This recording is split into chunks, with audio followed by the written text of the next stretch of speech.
Okay, hi everybody, and welcome to all participants and our wonderful special guest, Shad Groverland. We do seem to have a little extra time this week to discuss, for those of us who attended the Parliament of the World's Religions, our experience there. And before I bring in Shad, I'm just going to hopefully paint a picture for you of my great Parliament memory. It was the last evening, and I wanted to introduce a friend of many of ours, Dr. Milton Mills. He's been a participant in some Compassion Consortium events in the past, a medical doctor from Washington, D.C. And I said, Milton, may I introduce you to some new friends? This is a Muslim imam from Bosnia, now living in Detroit. This is a Hindu Brahmin from India, now working at the UN, living in New York. And the other gentleman I knew was a Hindu monk from the saffron robes. And I said, I'm so sorry, Swami, I don't know where you're from. And he said, the Himalayas. And I thought, this is just the most perfect thing on earth. Dr. Milton is a Seventh day Adventist. And it was just, we had so many faiths and so many geographic areas coming together in peace and harmony and respect and interest in one another. It's one thing to say, it's okay that you live. And it's another thing to say, and you are really interesting. Tell me about how you see the world. So that was my great Parliament memory. And I'm just going to turn it over to Reverend Shad Groverland now, who is the CEO of Unity Worldwide Ministries. We're going to talk about unity and all kinds of stuff. But before we do that, give us your Parliament impression for this year. Well, it was my first year attending the Parliament, so I didn't really know what to expect going in. And the first word that comes to mind is overwhelming. I mean, there was so much to do, so much to see, so much walking to get to the different things. So it took a couple days to settle into the experience itself and really try to gauge what I wanted to see and interact with, and kind of pick a path, because you could do pretty much anything. I mean, at any point in time, there's 40 or 60 things going on at once. So really trying to find that. Once I kind of settled into that rhythm and looked for the things that kind of stayed along a different theme, then it started to make sense, because I could kind of just get a road I was going to walk, and that seemed to work. So it was amazing. Yes, and the Langar lunch was just absolutely phenomenal, and just seeing all these beautiful people was amazing. So I'm still processing so much of it. I'm not sure I have all the words yet. Yeah, it changed me. It lasted a good 2 weeks. And now I have to do more meditation and positive thinking to extend it further. It seems that that's always what happens when you go somewhere amazing. So you actually hang out at some place amazing, Unity headquarters, Unity Village, which is the site of the third annual Vegan Spirituality Conference. They're not calling it vegan this year. It's called Peace Begins with Me conference, happening in October. But all sorts of amazing things happen at Unity Village. And for so long, it's been the center of a beautiful movement of peace and healing, interestingly enough, founded by vegetarians. So please take us back to the 1890s, Charles and Myrtle Fillmore, the New Thought movement. What's that? Because it still sounds new. Yeah, so I mean, we really go back to the mid 1800s. You have Dr. P.P. Quimby. He's a doctor. He's working with patients, and he's starting to realize that the way his patients think has more effect on their body and their health than the medicines he's giving them. And then on top of that, he starts to realize the way he thinks about his patients is also having an effect on their health. And so during this realization, he's shifting the way he approaches healing and medicine, less from I need to give you something to take to make yourself better, more to I need to sit with you and find out why your thinking is making you ill. And at the same time, he has to check his own thinking to make sure he's not holding him in an ill consciousness to help him stay ill. So that's a sort of what we call the father of new thought. This was the new thought that our mind is actually a power source to create our life. It's not just affecting our body, it's affecting the affairs around us. So that was sort of one of these seed thoughts that blossomed into what we call New Thought today. And then you have the founders of Unity coming on the scene, Charles and Myrtle Fillmore. Myrtle, late 1800s, is dealing with a diagnosis of tuberculosis, and a lot of other illness she had had growing up. She gets exposed to this message, and specifically the statement that I am a child of God, I do not inherit sickness. So she starts working with this concept that if I am a child of God, and God is this all beautiful, powerful, divinely whole being, then I, as that child, inherit that same wholeness. So then it's something in my thinking that's making me unwell. So she's adopting the same concept that P.P. Quimby was working with, and now she starts working for 2 years on her consciousness. And some people think, oh, Myrtle did some work on her mind. No, she went at it for 2 years working on her consciousness. Coming out of that, she wound up healing herself of tuberculosis. Her husband Charles took notice and said, oh my goodness, this stuff is pretty powerful. So he started working on his own consciousness. And out of that started to blossom what we call today Unity. They started publishing. They brought the grounds here that we have at Unity Village. And they're really coming out of the idea that our mind is affecting the world around us. Our minds are connected. Ergo, together, we are creating this experience we call life.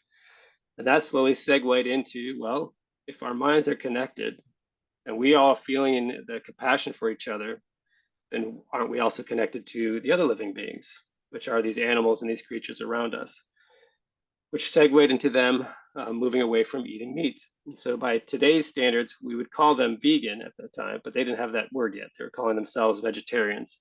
That word didn't come until probably after Myrtle's passing. So they call themselves vegetarians, but they were vegans, practicing that to the point that they really found their connection to New Thought through the Bible. So some people refer to us as the Christian wing of New Thought. Since they were very rooted in the Bible, they had a very strong connection to the Bible. So they put these two things together and started printing possibly what was the first vegan Bible. It was not bound in leather. They started printing that Bible so that people could read a Bible without touching animal skin as they did that. And they created a whole vegan department. It wasn't called vegan back then, but that's what we call it today, to help people with their diets and around spirituality. And they connected those two things together. And Charles, her husband, will come to talk about that what we eat, we are ingesting the consciousness of that into our body. And when you ingest the consciousness of something that was harmed or went through suffering, then you are ingesting that same consciousness into your body when you eat that life form. So it was a very serious thing for them, but that's the gist of how it got going. So many people hear about this, so many vegetarians and vegans, and they say, I've been looking for a spiritual home. I'm going to look up the Unity Church in my town. And then they go there and don't find vegetarians and vegans. What happened? What happened? So they went through a time where they were very strict about that. And some might even say they're a little bit dogmatic about it, that, you've got to do this thing. They loosened up over time and they started to recognize that this really has to be someone's personal choice. Probably like many of us have discovered, if you try to force your belief on someone, they'll actually go the opposite direction. And I think they might have found that same thing. So this became something is a part of Unity, but it wasn't mandated by Unity anymore. So they grew out of that. And after their passing, the generations that came after that, it was always left up to be a choice. And that choice seemed to go more towards eating meat again, back in the Unity movement. So that's somewhat where we are today. So you have groups of ministers, you have groups of congregants, different people throughout Unity that are, might say, Fillmorian and really holding on to, we're not supposed to be eating meat. You have the people in the middle that say, yeah, we see the value in that, but it's not something we're going to put upon anybody. And then you have those that say, that was kind of a thing just for the Fillmores. That wasn't really Unity. That was their thing. We've grown out of that and we've moved on, and everything in between. So it's an interesting time where we have the flexibility to choose what is our diet between ourselves and God. It's not mandated by an authority figure at Unity, but it is something that we're trying to bring the conversation back to at least talk about again. Because I'll speak for myself. I haven't heard that conversation happening in Unity outside of the church I grew up in, which was raised by my parents who raised me, which would obviously, if led me to vegetarian veganism, which was obviously slanted in that direction. So it's just something I feel we should be talking about it. And whatever you do with that information, I think it's valuable to have that conversation. And so as I travel throughout Unity Ministries, when I speak on Sunday, I often just bring up that I am vegan, that this was a part of our founder's history. That's just something to consider. So let's talk a little bit about the spiritual healing that you brought up earlier. One of the panels that I attended at the Parliament was called the Matriarchs of New Thought, and I knew that Mary Baker Eddy, the founder of Christian Science, had been ill. I didn't know that the founder of Divine Science and pretty much every train of New Thought came out of somebody needing healing. And I remember I was raised by somebody who had been in Unity way back. She was a grandmother age person when I was an infant. So she actually had met Myrtle Fillmore, knew Charles. And she would say, well, unlike in Christian Science, in Unity, you can go to a doctor if you don't have enough faith to heal yourself. And that's not what you'd hear today. And I also remember one of my first ministers, Dr. Ernest Wilson, would always say, go first to God and then to man as God directs. Pardon the sexist language, it was the 60s. But now I'm just not seeing that to the degree that I did years ago. So if we want to find that, or if we want to employ this kind of really powerful spiritual healing in our lives, how do we start? Well, this is a very triggering topic for a lot of people. I mean, veganism and health. I might take the two. Let's just throw politics into it and hit everyone's triggers while we're at it. So, I mean, health can be highly triggering because it's all about our bodies and the choices we've made for our bodies. And so we're very attached to those choices we have made. So I actually spoke about this morning at Unity Temple in the Plaza, about our founders, about Phineas Parker Quimby, and this theology that we do have the power to heal our body. So at this point in time, we've had modern science, we've had the media, we've had pharmaceutical companies, we've had the American Medical Association, we've had all these organizations come in and start weighing in on what is health and how do you have a healthy body. And not all these organizations and all these people necessarily have a deep spiritual practice. They're normal everyday people going about doing the best things they can with the information they have, but they have very strong opinions on what health means for you. And the Fillmores and these early New Thought founders, the ones you talk about that heal themselves, they really started to reclaim health for themselves.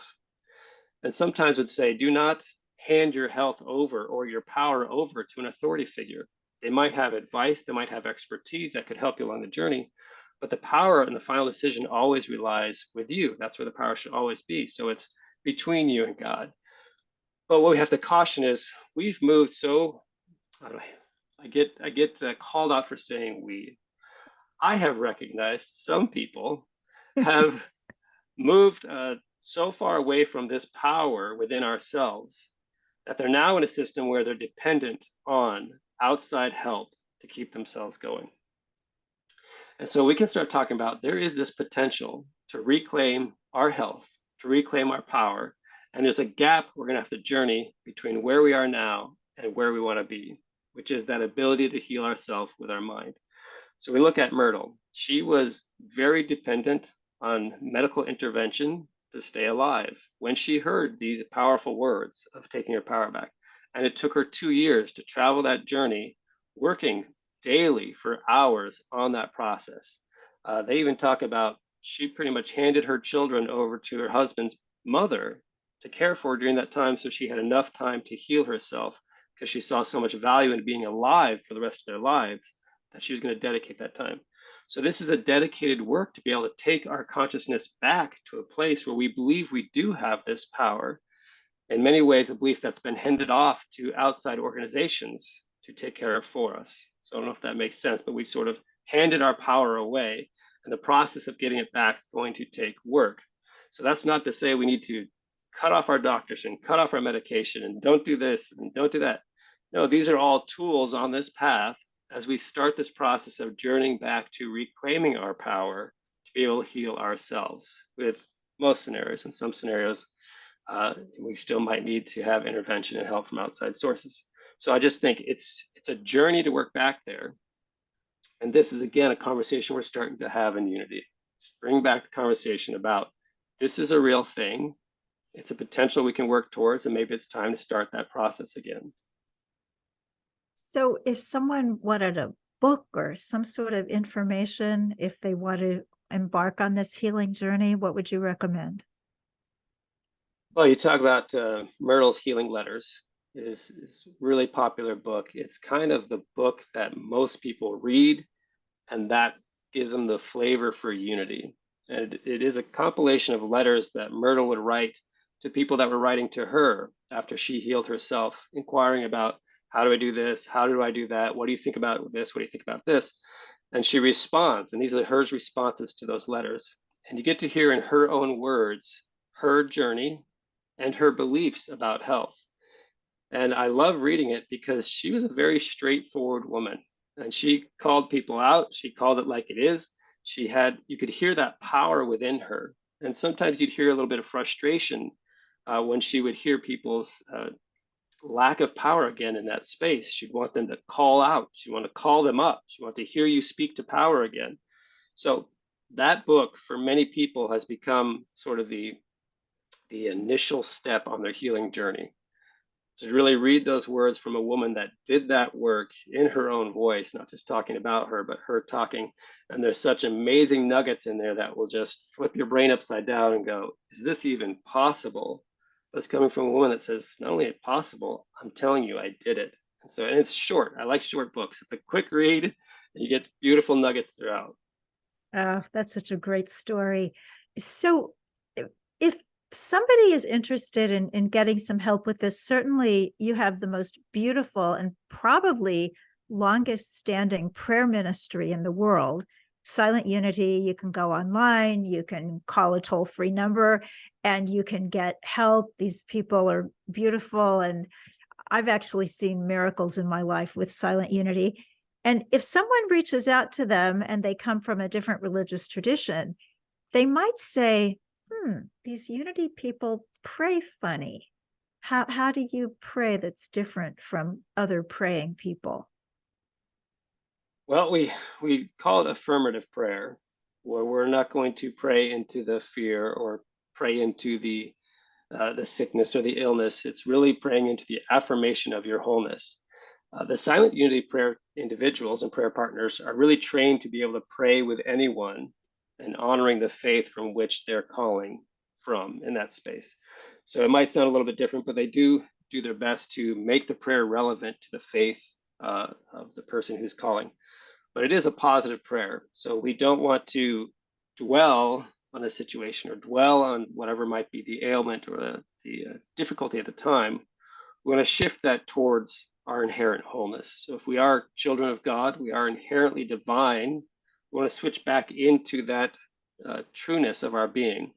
So that's what affirmative or positive prayer is staying in that space, affirming who we truly are, to remind us, like Quimby was doing with his patients, reminding us what we actually are, which is we are whole, we are healthy.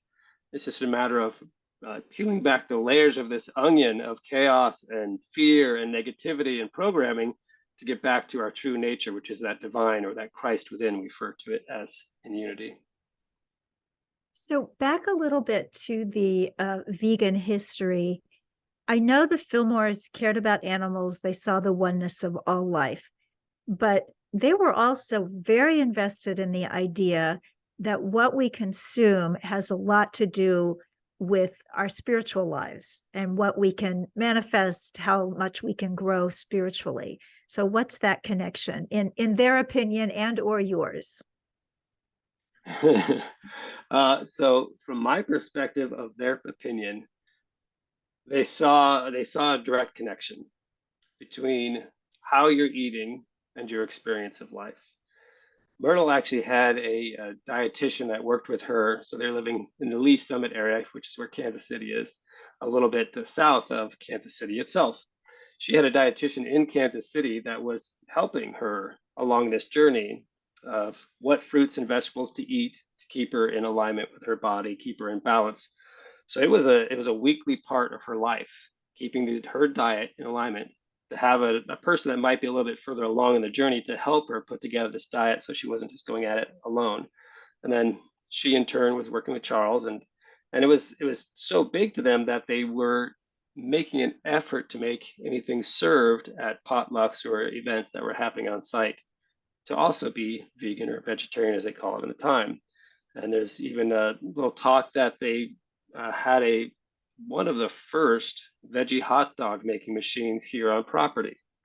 So they were making veggie hot dogs long before it was hip or packaged or processed, just out of what the materials they had on site. So that this was really an epicenter of their belief system. Now, for me, in my life, I have found it incredibly important for my spiritual journey. I have found it not in that it requires me not to eat meat to be spiritual, but the more meditation I do, the more practice I do, the less I could engage in those type of things. And I liken it to a story I read about the Guru Yogananda, who came to the United States in the 1950s-ish, and was doing this work, and he had a young person come to him and said, "Wait, if I join you on this path, Yogananda, will I have to give up smoking?" And Yogananda said no. He said, "Well, I have to give up drinking." Yogananda said no. He said, "Well, I have to give up all the type of eating do." And Yogananda said no. He said, "Well, I have to give up the womanizing I do." And Yogananda said no. But Yogananda said, "But I can't guarantee that on this path you won't wind up wanting to." And that's how I've likened my journey to this process. As I've gone down this path, there are things I can no longer do because they no longer align with my vibration. I can't speak to someone else's path and what's going to be on their journey. But I've given up alcohol, I've given up meat, I've given up just a lot of things on this process where they just no longer aligned with where I was on this journey. But I can't speak to someone else's journey because that's between them and the divine. And so for me to get into proselytizing and say, you have to do this, again, they go, no, I don't, and go in the other direction. They might be having a different journey. So that's just been my experience. So, what's it like to be in a high position in a recognized denomination in the United States and you're the vegan guy? It's quite fascinating because you recognize that people don't know what a vegan microaggression is. And so even in my position as we travel, we have to let ministries know, if you're going to feed us when we get on site, just make sure you have some vegan options. If you're going to take us out to dinner, make sure we're going to a vegan friendly place. And many times we'll sit down with congregants just to have a potluck with them or something. And you can't avoid the topic coming up. Someone's going to notice you're not eating meat and it's going to come up. And the microaggressions just start. And they don't know that's what it is. They say, "Oh, I was vegan for a hot second, but then I realized it's not healthy and I went back to eating meat." Or I did XXYZ and my doctor told me it's not a healthy way to live, so I went back to eating meat. Or I lost energy, or I was cold, and it's almost always some sort of story of a relationship to someone who went vegan. It made them unhealthy and they were saved by meat. And you hear it over and over again. You realize, well, that's an attack on me. It's an attack on the way I live. And you don't hear that because meat has been so normalized in the experience, especially in this culture, that that's just normal talk. But it's like saying, "Oh, I had the same eye color you used to have, but I found out that made me less intelligent, so I put in brown contacts," or whatever it might be. And you'd be like, "Well, that was not very nice." But those conversations happen a lot, and my wife and I, we just, kind of smile and we kind of just go with it. Sometimes we'll call it out and say, that didn't really land that well with me. I don't know if you heard how that landed. We'll add little tidbits if someone talks about, well, you can't get your iron with that diet. And I'll share a little story how I went and gave blood next to a friend of mine, and she couldn't give blood because her iron was too low, and she ate tons of red meat. And my iron was just fine, and she was upset. And she was arguing with her doctor, saying, "Why can he give blood, but I can't? He doesn't eat meat." And everybody was confused, and it's a whole thing. But clearly, I was okay with iron.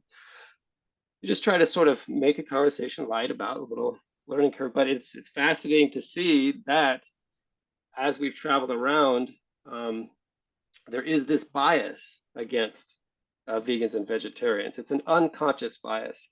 And it's a thing that it just stands out more and more the more you involve yourself in these type of cases with people that are very loving, beautiful people. But there's just this unawareness that we've normalized a thing and we've othered another thing. So it's okay to make fun of vegans. It's okay to sort of put them down to their face because we don't even know we're doing it because meat and milk has been normalized. Interesting. So I'm so glad that you're brave and that you're just willing to keep going out there and doing all the great things that you do. And as our time together winds down, would you be willing to close for us with a lovely prayer?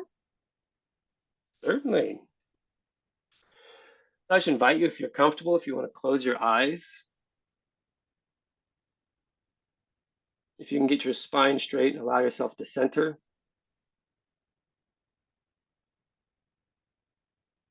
And if you can become still enough just to feel that resonance traveling throughout your body.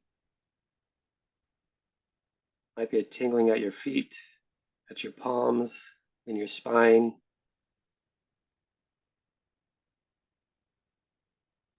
Recognize that as source, as God, as the life that flows in and through all of us and each of us. If we can slow down just enough to come in contact with that, it's a reminder that it's not specific just to me. The same force flows in and through all things. And we're just called to be mindful, become aware and present, and to be allowed to make our own choices in this world. How we choose to show up, how we choose to design our own path of health and wholeness, how we eat, how we engage, how we share and grow. We've been empowered with a choice. And sometimes just by slowing down and tapping in and feeling this little tingle of life will help us make that next choice. And so in gratitude to the God outside, beside, and inside as me, we give thanks. Amen. Thank you Okay. so very much for being part of this today.